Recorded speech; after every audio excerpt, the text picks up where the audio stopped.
Wendi Yaneri Garcia says she's confident she will be released while her asylum case winds its way through the courts because she's traveling alone with her 2-year-old son, who has been sick. "All I want is a place where I can work and raise my son," the 36-year-old said. She said police in her hometown of Atlantita, Honduras, jailed her for protesting construction of a hydroelectric plant and that she received death threats after being released.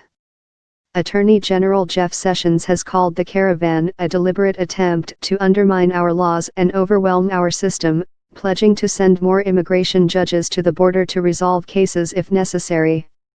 Trump administration officials have railed against what they call America's catch and release policies that allow people requesting asylum to be released from custody into the U.S. while their claims make their way through the courts, a process that can last a year. The Caravan's arrival at San Diego-San Isidro border crossing marked the end of a month-long journey by foot, freight train and bus for the migrants, many of whom said they feared for their lives in their home countries. Nafi Hernandez, 24, said a gang in his hometown of San Pedro Sula, Honduras, threatened to kill him and his family if he did not sell drugs. He intended to seek asylum with his wife and baby daughter, who was born on the journey through Mexico. Jose Cazares, 31, said he faced death threats in the Honduran city of Yoro because a gang member suspected of killing the mother of his children learned one of his sons reported the crime to police. But the travelers faced an uncertain future as they asked for asylum.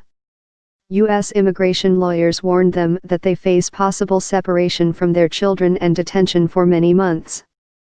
Homeland Security Secretary Kirstjen Nielsen said asylum claims will be resolved efficiently and expeditiously. But she warned that any asylum seekers making false claims could be prosecuted, as could anyone who assists the migrants in doing so. Administration officials and their allies claim that asylum fraud is growing and that many who seek it are coached on how to do so.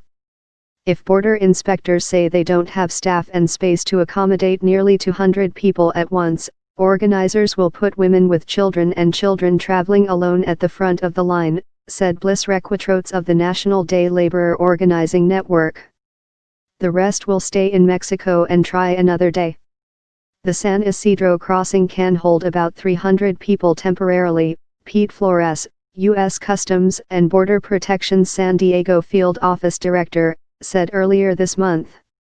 Asylum seekers are typically held for up to 3 days at the border and then turned over to U.S. Immigration and Customs Enforcement.